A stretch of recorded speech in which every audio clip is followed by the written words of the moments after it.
All right, we're starting the show. Welcome to episode, I think this is like episode 22, I want to say, of the Itty Bitty Podcast. If you've been digging the show, if you're liking the Itty Bitty Podcast, head over to ittybittypodcast.com and easily subscribe to the show from there.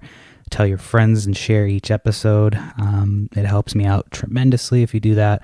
I also host a weekly podcast called Choice Nugs Only with my buddy Vince, and I get stoned and break down the week in review.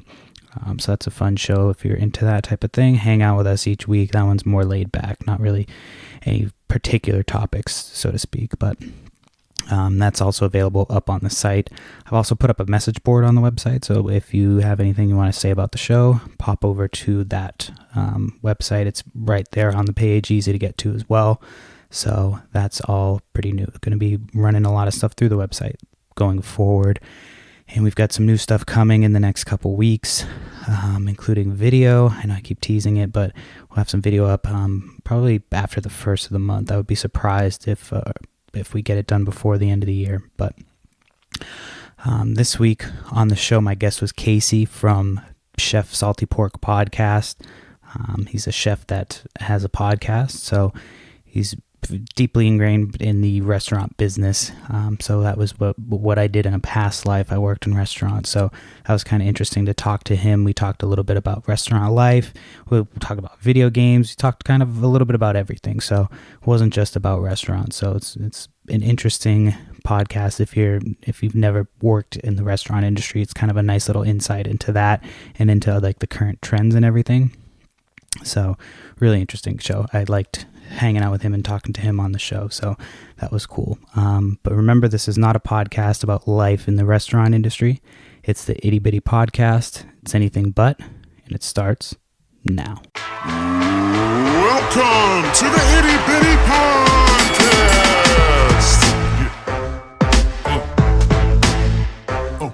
It's the Itty Bitty Podcast.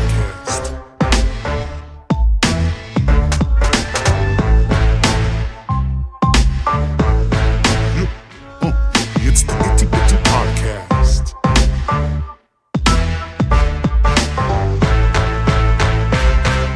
The Itty Bitty Podcast. All right, so welcome to another episode of the Itty Bitty Podcast. My name is Perry Phillips, and my guest today is Casey from the Chef Salty Pork Podcast. Casey, thanks for coming on and chatting with me today. Hey, man, thanks. So you're one of two co-hosts for your. I was watching a little bit of it this morning while I was kind of getting going on YouTube. You're one of two co-hosts. Is it always the same two co-hosts, you and a friend? Yeah. So it's actually me and my sous chef in a restaurant. So him and I, or rather, I started a podcast myself for a whole year, and then I wanted to bring in a second person, but I couldn't figure out who it was. Granted, my schedule in the kitchen, and then, I asked Sean, who's my co-host, I was like, hey, would you be willing to be a part of the podcast? Like, yeah, man, let's do it. And then from there, we just kind of went out. So it started with you first, and kind of from your experience in restaurant, is that how it all kind of started? You would talk about restaurant experience? It was just a ramblings for me on how my cooks are and how the business is happening. Like, if you listen to like the first 80 episodes or some junk, is like only like 5 minutes long or some crap, and it's always like, oh, I was shitty today. We ran out of fish. Just kind of like the diaries of a mad cook. Yeah, pretty much. Yeah, I worked restaurant for a long time. That's my background. I started, those days are behind me. I thought about going back to it 1 or 2 nights a week, but I just don't. I just finally stopped having server nightmares and kitchen nightmares and shit. And so now I'm like, I don't know if I want to put myself through that. I got into sales, and like that was I was in sales for about 4 years, and I just recently am unemployed from sales unexpectedly. So now I'm just kind of podcasting as it is. But yeah, my background is in restaurants, so it's good to have you on. This should be interesting. No, it definitely is. So it's just I always mention it to somebody like, oh, I want to get back. I'm like, don't do it. Just step away. Yeah. Anytime I go to a restaurant that even if it's one that I haven't worked at or anything like that, because I've done dive bars, chain restaurants, upscale restaurants, all types of different places. And every time I go to a restaurant, a different type, I'll hear kind of, if you're sitting anywhere near where you can hear servers or bartenders or anything from the back of the kitchen, I just start getting anxiety. I'm like, I can't do it. I can't do it. Those days are long, long gone. But I had a good time when I was doing it. It's one of the more rewarding experiences I've ever had. It allowed me to kind of travel and move from one side of the country to the other and meet all different types of people that I wouldn't have met before. So the Chef Salty Pork podcast was kind of born from that. Was it always called that at first, or did the name come up after you guys kind of got together and podcasted? So Chef Salty is more, it was kind of a jeer towards what I call chef. I never, if you ask my staff now, they don't ever call me chef because I think it's so pretentious, and I don't have the experience under my belt to be called that damn word, and I don't think I can ever live up to it until I'm like 60. You know what I'm saying? And, right. And fully traveled, known everything. So that's kind of a jeer, the word chef in the beginning. And then salty because I'm a salty individual. I'm a petty motherfucker, I really am. And then pork because I love pork. I have a love affair with pork. So Chef Salty Pork kind of initialized with that mindset. And did you start in the kitchen, or did you start like which position did you start when you started in restaurant? I was dishwasher. Dishwasher? Nice. So you just kind of worked your way up? Worked all the way up, yeah. Yeah, those are the guys who work hard, man.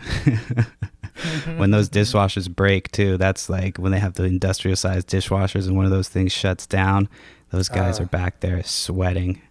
That is that's my number one nightmare. Every time I get a phone call, I always think, I was like, fuck, did the dish break again? Or like, damn. I still get the tickets occasionally, like the ticket machine from the bar when on a busy night when it goes off and just that constant beeping of the tickets coming up. Yeah.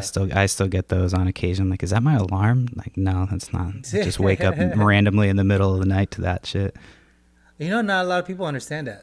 Like, unless you worked in a kitchen or somewhere that's inducing that anxiety, you will never ever experience anything like that ever again. Well, like anywhere in any kind of work whatsoever. My wife is in nursing now, and she started in restaurant. She still gets, server nightmares from time to time from that. Yeah. It's one of those things. It's weird. It's like a weird anxiety thing. Oh, it definitely is. It's almost like muscle memory. Yeah, it becomes, what's that word for it? It becomes like a nightmare pretty much. Yeah. Yep, it's like you can't wait. You try, and then you get to a point and then dream that you're like, wait, I can wake myself up. I don't do this anymore, and I just snap myself out of it.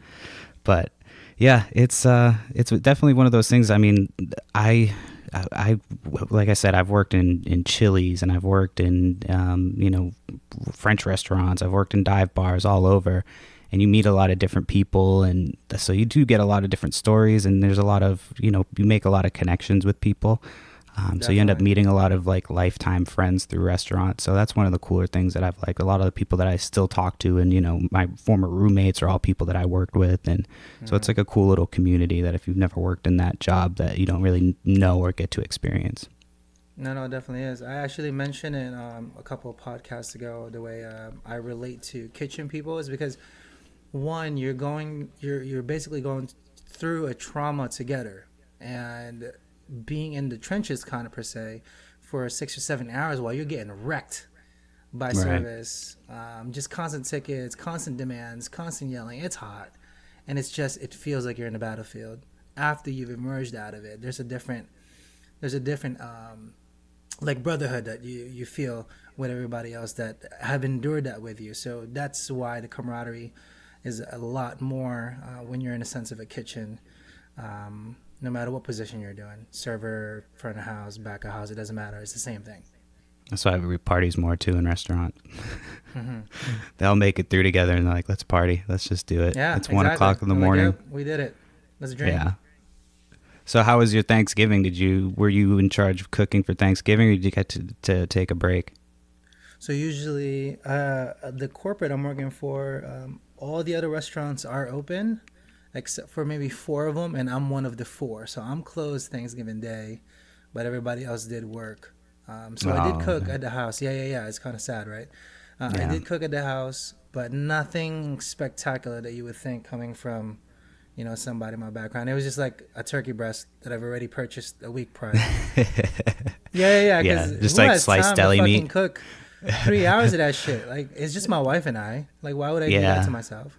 We went to a Yeah. friend's house and they There you chefed go. everything up. We just had to bring a side. I did broccoli, or not broccoli, Brussels sprouts and bacon. So we did There you that, go. and the gravy. So all we had to do is make a one thing. So, and then I did Mm-hmm. calzones the night before for dinner the night before. Those came out really good. So, but Yeah, yeah, no. It took me an hour and a half total. Everything went into the oven. Everything came out of the oven. It was already done. And then I just cut the turkey, served it. My wife and I enjoyed it, and then that was it. nice. Yeah, no So, stress. We drank pretty much the entire day. I was off, so I didn't do anything. so when you say you were drinking, what's your drink of choice if you're just hanging out drinking, on a holiday? We are a bourbon family, so anything Bourbon. bourbon, anything brown liquor, literally. I actually We will drank drink. wild turkey on Thanksgiving. There I'm you not go. like Go a wild big, turkey. yeah, I'm not a big. I used to drink a lot more. Now I drink occasionally. I ended up getting wrecked the night before Thanksgiving, Mm. and the day of I was just useless. I was so hungover. I was gonna make a pie. I was gonna do a bunch of shit, and I didn't do any of it. So yeah, I. Hold on, let me But see if I can see yeah, my cupboard. I have bullet. I have knob. I have wild turkey. I have buffalo trace that I actually like, but it's really strong. And then there's a bottle of Booker's just chilling there, waiting to be yeah, that's all good opened. shit. Yeah, That's all man. good shit. Are you big into pairings, like alcohol pairings, since you're Not too you know crazy. no, It's. I just find it so tiring. And then yeah, just like you're cooking shit, and you're like, ooh, what should I pair this with? I'm like, I don't give a shit. Just yeah, whatever you want to drink. Literally whatever you want to drink. It will pair well with the right. food. I am not that crazy about it. Yeah, I mean, you can get any type of beer with a burger, and it's gonna Yeah, taste good man. every time. Yeah. So what's as far as like your podcast goes?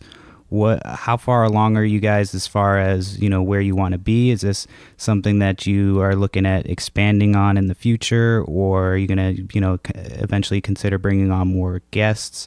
Tell me a Oh, little bit so more about your show. yeah. So the podcast revolves around food primarily between Sean and I, and how I kind of wrote the show is there's 2 formats out right now. So there's a 30-minute format where we call it a chef's meal that airs pretty frequently in a week. But as we get busier in the restaurant, I'll just do 1 episode, and that's a little longer.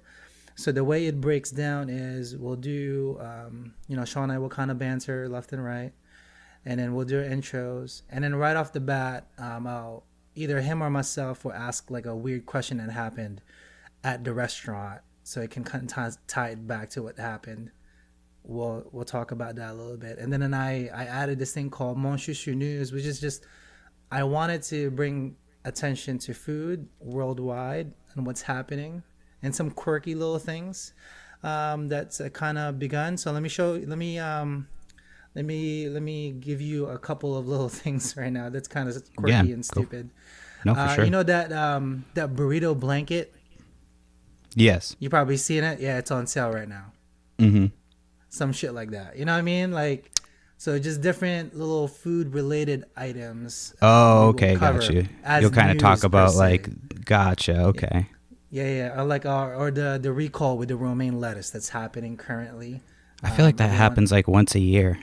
happens every time, but people don't know why it's happening. It's because of livestock. It gets too close to the farms, and then Oh, the water gets contaminated. Thus, the produce gets contaminated, and that's how you get the E. coli transferred onto it. But most people won't know that. They're like, oh, another recall. We don't know what the fuck's happening. I think right. it's my job to tell as many as I can how and why it's happening and where you can source it. But Right. my company is actually pretty good with it. As soon as we got hint of it, within minutes, we had a worldwide phone call. Not worldwide, but a nationwide phone call to all the restaurants. They were like, stop serving romaine ASAP. Putting on quarantine double check everybody's vendors, and then I think most of us threw out all of our stuff because it was from California. Right. And then they were like, the only thing that's passable is from Yuma, Arizona, is the only one that didn't get affected. So we transferred over to that produce. So things like that, it's like it's a little weird, but nothing too crazy. Yeah. And then a couple more banters back and forth, and then I go into what I call Sean's Tech Tuesday.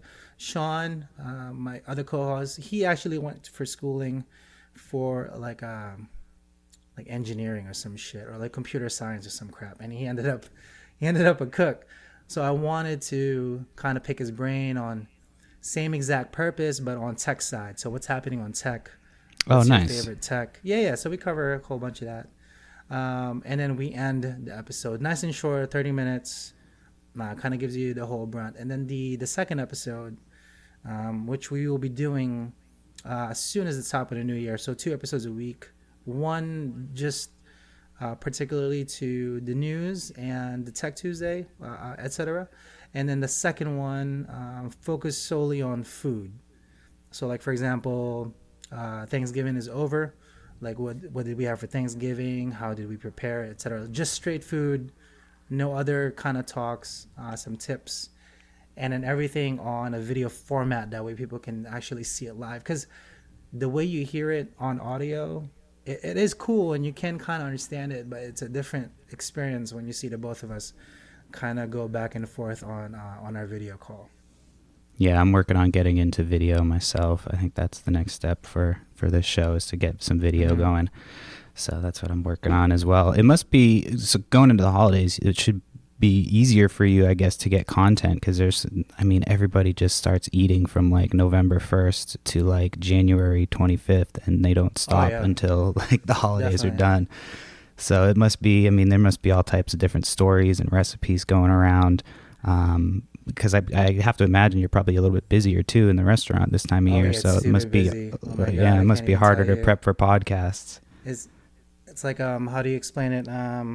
Let's say you pick like a medium-sized McDonald's or whatever it is, right? On average, McDonald's will do 2 to 3 million in sales on a small store, and that's your average McDonald's. That's pretty damn busy. It's like Black Friday all month long, like right? all couple months long. Like every couple days, you have the potential to do like Black Friday type sales, just from families coming in. It's weird. So my company, the restaurant I'm working for right now, we do 5 to 6 million yearly. So we double those sales, and it's not really fast food. You go in, you sit down, you have a good meal, and our average price of my plates are like $40 pretty much. Because it's fresh fish, so it's just it's a little hard to swallow that price. But man, when you taste that fish and it comes off literally straight from the boat, like a few days prior, it's something to behold. Yeah, you're always going to pay more for quality. Yeah, you're always going to pay more for fish, and people don't understand that, and they're just like, how many comments I get? They're like, oh, I can fucking get this for like $30 or like $15 at ShopRite or some shit. Right. Yes, you could, but it's not the same quality. That's why you're paying the stupid premium to have it here at my restaurant. Plus, you don't have to fillet it and do all that stupid bullshit. So everybody don't understand that, when you said the price point, it just made me think when I first started at Chili's way back when. I worked at Chili's in I think it was like South Boston. It's like Dedham or something like that, Massachusetts, close to South Boston. And they had just switched to the 3 for $20. So you got an appetizer, you got 2 meals, and then you got a dessert for like $20. And and people were tipping on like the $20 basically, thinking that was okay. So you get like $5. So our tips took a dramatic hit on that. Yeah. But I still remember this lady came in one day, and she ordered the 3 for $20. Sat down. She ate all the stuff by herself, and then she got to the dessert, and we had that chocolate molten cake, but we also had a chocolate brownie, and we had taken the molten off this special. Like you could still get the chocolate brownie, but you couldn't get the molten. And this lady started crying, like she was in tears. Oh no! Like a grown lady in tears. And they're like, you just give her the molten. I'm like, yeah, I mean, it's not that serious. Like, it was literally the same dessert, but because it wasn't the molten, she just burst into tears. I was like, I had never, that was when I was like, okay, this is like welcome to restaurant. That was like one of the first moments I was like, this is going to be a weird job.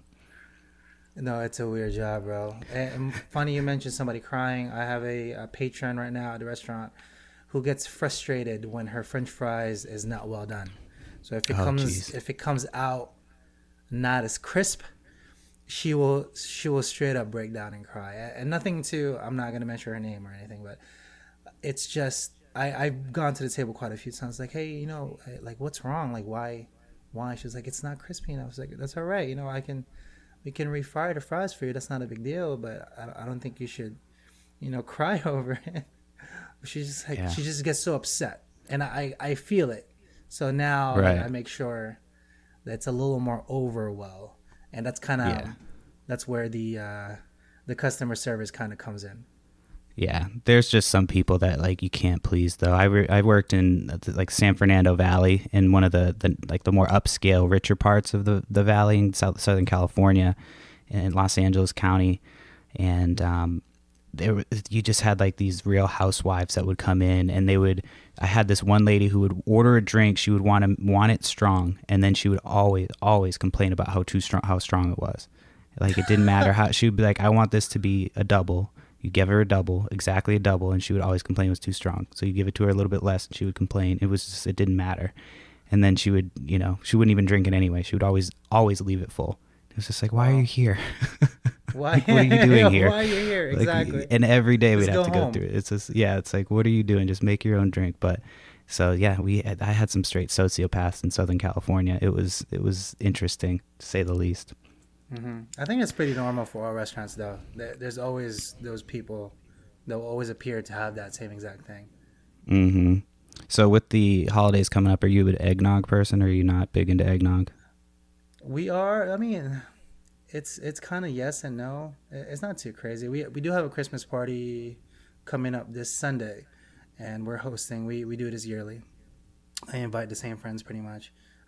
It's kind of like a tradition now, but we typically serve whatever is there. So if they want to bring stuff, sure. We don't particularly make eggnog, but you know, just whatever people kind of bring. I remember last year we bought, what the hell was it? I think it was like peppermint moonshine or some shit, which is delicious. Mm-hmm.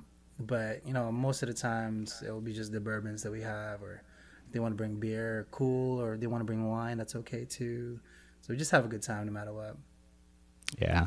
I think I do like one glass of eggnog a year, and that's it for me. I can't do too much of that stuff. It's too thick. So I was going through and looking at some of the episodes you've done, and I saw one of the ones that you were talking about was video games. Yeah. So are you a gamer? I am a full-blown gamer through and through. What are you, console, PC? What are you playing these days?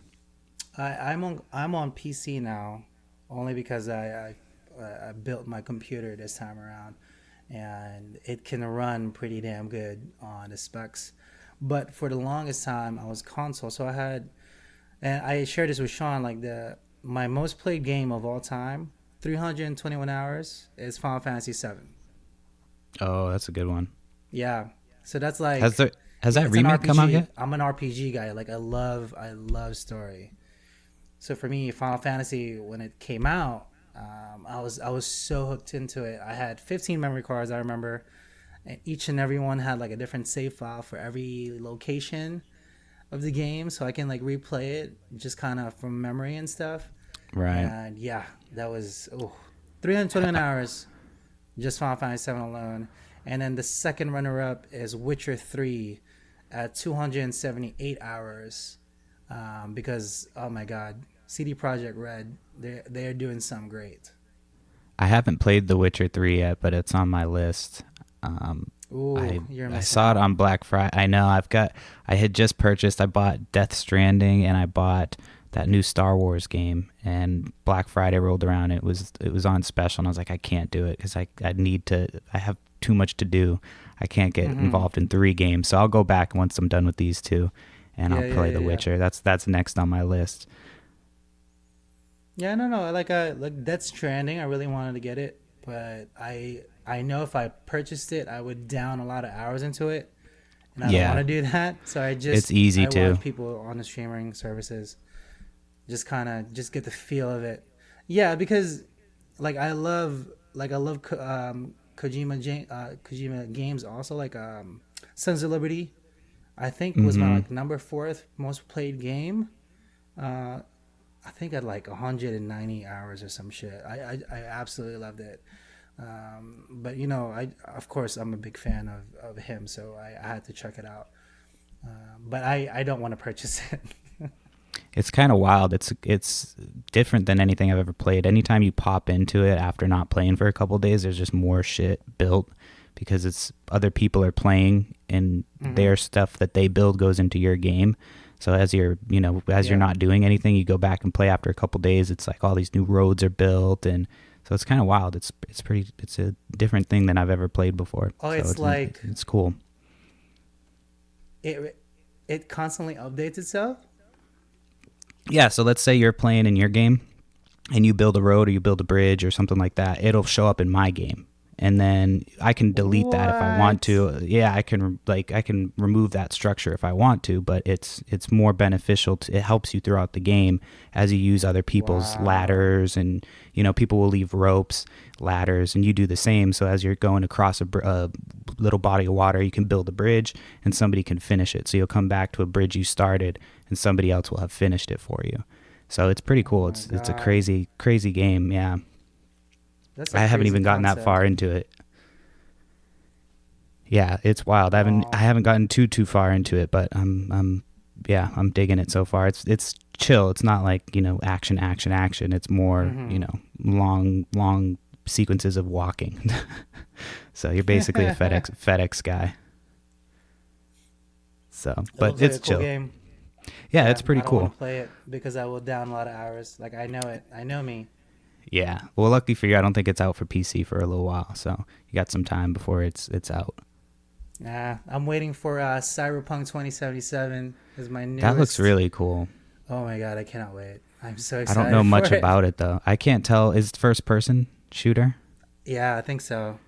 Yeah. Hopefully there's I've multiplayer only seen a little for bit. it, but I'm totally engrossed in the gameplay and the game story. And I'm really excited for it to kind of launch. Same I've talked about it on this CD Projekt Red.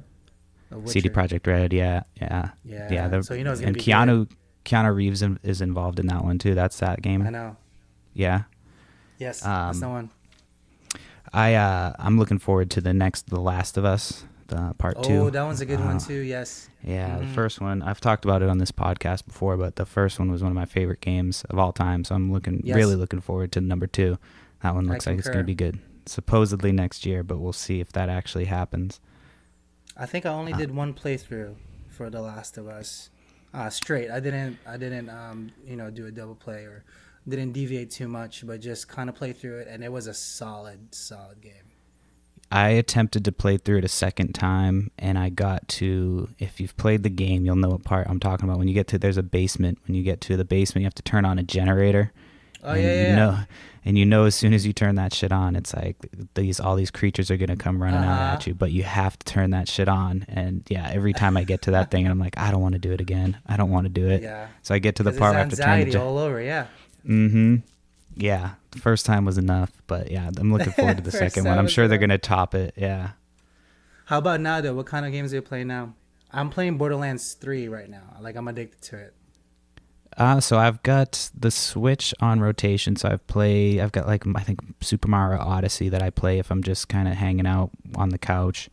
I've got Death Stranding. I've got the Jedi Fallen Order, and that's about it. I usually only rotate between 1 or 2 games, and then I'll switch them out.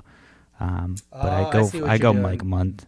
Yeah, I go for like a couple months without playing games, and then something will come out and I'll grab it. I can't be playing stuff constantly, or I'll never get anything done. See, if you spoke to my co-host Sean, he likes to see his brain mentality is he wants to build a library, so much so that he has, I think the last time we updated was like 920 games so far. Oh, jeez. Damn. He owns, like, on file. So the purpose of it is, if he has a friend there, so like, hey, have you tried his new game? He's like, no, but I have it. Let's go play. Right. So that's his whole thing, and I completely get it. I absolutely get it. But Yeah, I'm not gonna do it. I stopped buying the physical copies just because I'm like, I don't have place for any of this stuff. So I started putting it all on the digital copies. But I have all different. I have the Sega Genesis. I've got a Nintendo 64, Super Nintendo, Switch, PlayStation 4, 3. And so I'm kind of like trying to build up my systems. So I kind of understand. Like that's what I like to get. I'm looking for a Dreamcast. I'm still looking for a couple of other little systems there, but. Yeah, I like to be able to bust out like if I have people over, like, you want to play GoldenEye? Anybody want to play GoldenEye or Mario Kart? And you can just bust it out and be able to play. So, yeah, I got GoldenEye. That's my game. I love that shit. I know, man. That's what born the multiplayer for all of us back then, right? Remember, like the only slaps or only knives or some shit. Oh my god, Golden Gun. Such There's a lot of good throwback. modes. And then you'd have Odd Job, who you'd be at an advantage because he was so tiny. You couldn't hit him. You'd have to like aim your gun at the ground. But yeah, we had a lot of birthday parties back in the day where we would play, Star Fox and GoldenEye and all those 64 games that were, 4 players, and you just get down on it. So there's not a lot of there's not a lot of games that are multiplayer that you can play like with friends in a room anymore. I mean, besides like Madden or any sports games, it's kind of limited. It is, unless Nintendo still kind of prides themselves on doing the 4-play thing with like Smash Brothers or and they make it easy for you to play with other people too. Yeah. But yeah, so back to sorry to switch all up. We go all over the place on this show. I wanted to talk about a little bit about so we kind of talked about what your thoughts were for like good dishes for Thanksgiving. What about like with Christmas and other holidays coming up? People are getting together more. What type of dishes are you looking forward to kind of making, or are you or some that you'd like to try in the future for like the holidays, just to give people an idea that are listening? Man, there's not enough food to go around for me to consume in my lifespan. However, during Christmas time, I always revert to it because it's my favorite. We call it lechon kawali. So in Tagalog, it's braised pork pretty much with this skin really crispy. So in Chinese cooking, it's like char siu pork, like that crispy pork thing over rice, kind of you see on Chinese restaurants. Kind of same exact thing, but just the Filipino version of it. I make that yearly, only for Christmas usually, and it always gives me a joy to my face because it's my happy face. Nice. So that's like you would make that for any type of like get together or anything like that. Nice. It's nice to have that go-to where you're like, I don't know what to make. I'm just going to make this because I make it the best every time, and everybody's going to like it. We also have what we call lumpia in Shanghai. It's just spring rolls. That's the Filipino version again. And it's just, it's like a little bit of cabbage and meat pretty much inside a spring roll. And it's pretty tiny. It's like bite-sized. And it's like the most common side dish in Filipino cuisine, but it's also the most favorite. Yeah, I have my old roommate, Angela. She was Filipino. She is Filipina, and she actually introduced me to my wife. That's how me and my wife met, through her. So, but she used to make all types of shit in the house. She would make lumpia. She would make. I'm trying to think of all the different stuff that she would make, but I remember one time her mom had chicken feet, and she was like, "You want to try chicken feet?" I'm like, "Yeah, I'll try it." It was interesting. I wouldn't try it again. It just felt like little hands. Yeah, little hands and texture. Like fingers, and it was not. I was one time, and again another one and done thing. That's always a fun one. That one. Yeah, nobody else wanted to try it. I was like, I've got to try this at least once, just to be polite at least. But yeah. So I don't want to hold you up too much. Did you have any other any other things you wanted to talk about while you're on the podcast? No. Anything you got coming up? Covered pretty much most of it. I do want to ask you a couple questions, if you don't mind. Yeah, no worries. We are going to bring it back to food because food is my go-to, no matter what. So hold on, let me bring up the question here, just so we have it all together. Now, in terms of like, it's just rapid fire, whatever comes to your mind first. Okay. Go ahead and go for it. Okay. What do you absolutely refuse to eat? Cilantro. That's like the one thing that if I can taste cilantro, it just kills anything for me. And I've heard that that's like Chipotle. a genetic thing. No Chipotle for you then? No, not really. I mean, there's very few things I'll eat at Chipotle. But yeah, cilantro was just, I don't know. It's just one of those things that the first time I tasted it, I just was like, I don't know what's in this, but I don't like it. And somebody's like, that's probably cilantro. And ever since then, okay. I had a bar guest at Chili's one time asked me to make her a cilantro margarita, and I almost vomited, like having to do that. I'm like muddling cilantro and lime. It was disgusting. But yeah, that's cilantro delicious. for me. I know. Some people love it. That's the thing. I know people love cilantro, and I'm like, I wish I could get behind it because it just doesn't taste good to me. Just know that as we grow older, our taste buds do change. So maybe down the line, you might have a chance of loving cilantro like I do. But at the time you hate it, that's okay. Ever eaten any weird things or proteins besides the chicken feet that you just mentioned? Ooh, besides the chicken feet. I'm trying to think. That's a good one. I don't know. I don't think, even when I was like in Costa Rica, I don't think I ate anything too wild. I don't know. I think it was just the chicken feet. Did your roommate ever serve you balut? What's balut? Okay, good. Let's just end it like that. Don't worry about that. Don't even research it. That's a Filipino thing. So we'll move on for that one. Are you allergic to any kind of food? No, actually, I've never been allergic that I know of. Fortunately for me, I've been able to eat everything, no problem. Good. Welcome to the few and the proud. I know. And you know exactly what I mean, being in a restaurant. Fuck those guys that say they're allergic to gluten. Gluten is not an allergy. And this is another topic that I will get triggered if we talk about it. We will do this in another podcast because I cannot do it. No, that's a whole nother episode. Like, yo, yeah, I've never. Oh my god. For me, I try like I was heavier a couple years ago. I was about 240. And so I've recently got down. I'm like 190 right now. I've kind of fluctuated between 193. Thank you. Yeah.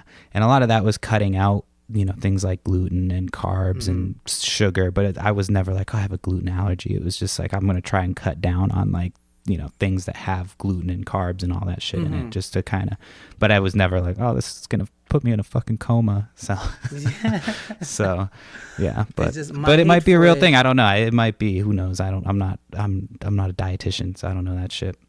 Yeah, no. It's not that I hate it or nor do I hate people for it. I hate that they don't understand what it is. So right. The most common misconception is, oh, can I have this gluten-free? Can I still have beer? And then there you go ahead and see them, drink the beer, and you realize gluten's in there, but they don't understand that. Right. And nor do 90% of people do. Gluten is made of anyway, like I said, different podcasts for a different time because I can get into it hard.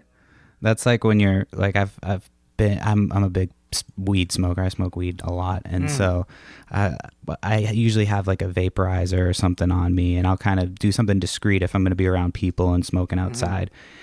And I've had people before say, I'm allergic to weed after me smoking around them the whole night. I'm like, yeah, I've been blowing smoke in your face all fucking night and you haven't said shit. So I don't think you're actually allergic to weed. Like, it's kind of like that.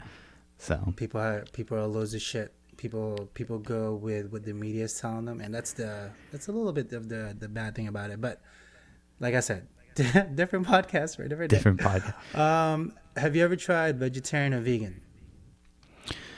Not like willingly. I mean, it's if I see something with meat in it and then I see something without meat in it, more times than not, I'm gonna get this thing with meat because to me it feels like it fills me up more. But I'm not like opposed to trying things that are vegan or vegetarian. I just haven't. Gotcha. Oh, that's fair. Much. And then my last question for you, and this will be my conclusion. Have you ever eaten Spam? Yes. Yes. I think actually maybe my roommate had given me some, and then I had one of my buddies, his nickname's Hawaii, shout out to Hawaii. But he's a Pacific Islander, and so his family was big on Spam, so I'm pretty sure he's made me try Spam at some point. It's a little too salty for me. I like it like if it's cooked right, but yeah, sometimes it's a little too salty for me. I think one of my white friends cooked it for me. Well, I think one of my white friends cooked it for me, and they probably put salt on it like an idiot, but I don't know. Noobs. But yeah, Spam is if it's cooked right, I'll mess with it. There you go, and that's it. So, That concludes it's good my with questions, breakfast, man. I always say the last Spam for last because I'm a lover of Spam, being Filipino, Pacific Islander. Also, we grew up on this shit because of the World War. You know, when the troops brought it over. So what's like a good Spam recipe that you would like, an outside the box Spam recipe that somebody would be like, oh, that's not something I would think to try with Spam? Really quickly, okay, check this out. Hawaiian rolls, you know, those sweet little beautiful buns. Those mayonnaise, are so delicious. And then pan-seared Spam. We call that Spamage, and it's to Spamage. die for. So Hawaiian sweet rolls. You said butter. Mayo, and then the Spam. Or if you're from Hawaii, people would actually know this. And if you ask your homie, he would know this. Musubi, which is just Spam, little chunks on top of rice and some fixins. Yeah. So, do you have time for one more kind of question? Of course. I don't want to. So, you had said something earlier that had made me think about. So, when I was doing restaurant and work in restaurant for a long time, one of the things I would notice like every summer and every kind of winter were different trends as far as food goes. And so are there any trends that you're seeing right now that we're kind of heading towards besides like, that gluten-free stuff, or anything that you're kind of looking forward to as far as what's coming down the road for food or food news, or tech news for that matter, since that's part of your podcast as well? I think food-wise, there's going to be a boom in pickled items. Like pickling will be pickling will be like the new shit. Because a lot of chefs do it already to begin with. And a lot of chefs are introducing it because it's a good way to preserve stuff and to incorporate flavor. However, most of the times you associate with pickling, you think of an actual pickle, right? Like the dill cucumbers that goes in a pickle, kind of sour, kind of sweet. When I say pickle, you can pickle literally almost anything. And when I say anything, pig's feet, cow brain, cow hearts, chicken liver, whatever, you can pickle the hell out of it and it will last. And I think within the next 5 or 6 years, pickling will be like the new shit, and then everybody will get this gluten out of the way because we're all over it. I'm over it. I'm annoyed by it. I get triggered by it with me saying gluten right now. That's funny. And then as far as like, I guess I'm gonna pause because I want to ask again about like if you have any tech stuff that you're excited about coming out. I just actually got the Note 10 Plus. That phone's actually kind of dope. Did you?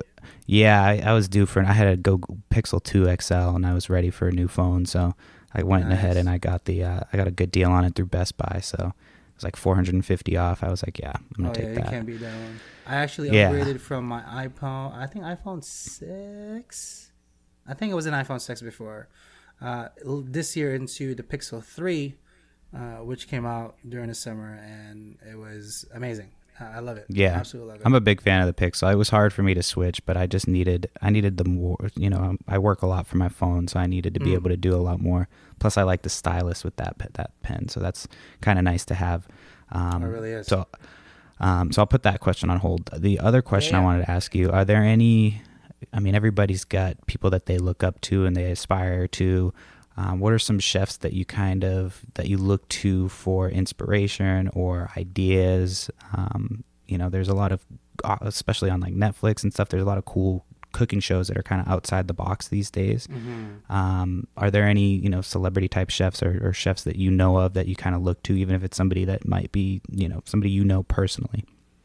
Sure. No. You can always go with the classics, and we can rifle through them, and they all do inspire me. But the one guy that really does ring a bell, at least for what I do purposely and what I want to accomplish, is David Chang. And the household name is pretty synonymous to ramen, so that's what he's mostly famous for here in New York City. Is that ugly delicious guy? Mm-hmm. Yeah. And he's great. He does something that's so unconventional and just so smart and clever. I really it hits something within me. So for me, he's the one that I aspire to. Being Asian also, because I eventually want to start my own ramen joint. And looking to what he has done format wise, I think I can accomplish the same thing, maybe, and hopefully my ramen will live up to its name as well. So maybe something around around that way. But David Chang definitely gives me an inspiration altogether. And then Anthony Bourdain, obviously, the late great. Yeah, he was. I loved his shows. I know, I love Bourdain. I really did. Have you checked out the? Oh no, go ahead. I was just gonna say, have you checked out the chef show on Netflix, the one with Jon Favreau? It's kind of based on his movie Chef. And I think it's with him and Roy Choi. Mm-hmm. That's a great show. I like that one. It's a great show. We blew through that. I think we binge watched it. And they make such great food on that show. Mm-hmm. Roy Choi, also another legend that not too many people know about. I mean, he's more He's more California legend, but man. Yeah, I lived in LA for a little while when he was first coming out, and you would see his trucks all over. You would see that little truck. Was it? I forget what the truck was called, but he was like the Kogi truck. Kogi, yeah, the Kogi beef truck. Yeah, you'd see that thing. But yeah, that show was a really good show. So I just wanted to ask it. Yeah, that's what kind of wanted to see who you draw inspiration from. So, so that was a cool answer. Sorry, I just got myself sidetracked. It's okay. So we can start, usually we go like 45 minutes to an hour. We can start wrapping it up. I had a good time. I know it's the holiday season, so I don't want to keep you too long and let you get back to your day. You probably got some stuff to do for the restaurant and stuff, but do you want to plug your podcast and where people can find you on social media? Sure. You can find all my stuff on social media. Or rather, should I say, just the podcast alone. The name is Chef Salty Pork, out everywhere, Spotify, iTunes, etc. However, if you do want to find the video format, which I'm pushing mostly more, because the interaction is there. And it's a different program altogether, I think, when you see it visually. And you can find that on YouTube, Chef Salty Pork Podcast on YouTube. And it will give you, the weekly episodes and all that good stuff. And then the email that you can reach us out at is askchefsalty@gmail.com. We do read them all. We answer to all the questions. It's either Sean or myself. We're the only two that know the password to that email. We're the only ones that reply. But we bring it up onto the show too and be like, hey, to etc. Answering your question about, I don't know, pig's brain or some shit. Here's how you prepare it, etc. etc. So we really truly appreciate feedback, and so any of that good stuff, you can just find us there. Nice. Well, Casey, thanks for coming on the show. To our listeners, I'll talk to you guys next week. Casey, we'll have to do this again. We'll have to dedicate a whole episode to gluten just for you. We'll get somebody who's all about not gluten, and then we'll get you on the podcast, and we'll let you fight it out. It'll be an interesting little... That would be the most amazing thing. I'm sure I could find somebody to come on and do that. So, I am all there. right, Casey. Well, have a good holiday, and thanks for coming on and taking the time out of your busy schedule. Casey from Chef Salty Pork Podcast. Thanks again. Thanks, man. Later. All right, thanks for tuning in to this episode of the Itty Bitty Podcast. We got an awesome guest coming up next week. It's actually one of the more favorite episodes that I've done. His name is Tom Williams. He was from Desert Island Survival. So he comes on the show and talks about what his company does. Spoiler alert, it has something to do with Desert Island Survival. And he also had a pretty wild story about walking to the North Pole. So you don't want to miss that episode. It'll be a nice little Christmas story, I guess, since it's the North Pole. It has nothing to do with Christmas at all, but it's a nice little, I guess, tie-in to the holiday season. But yeah, you don't want to miss that episode. Head to ittybittypodcast.com to catch up on all the podcasts. Every episode of this podcast, as well as Choice Nugs Only. And then, yeah, have a great week, and I'll talk to you guys next time.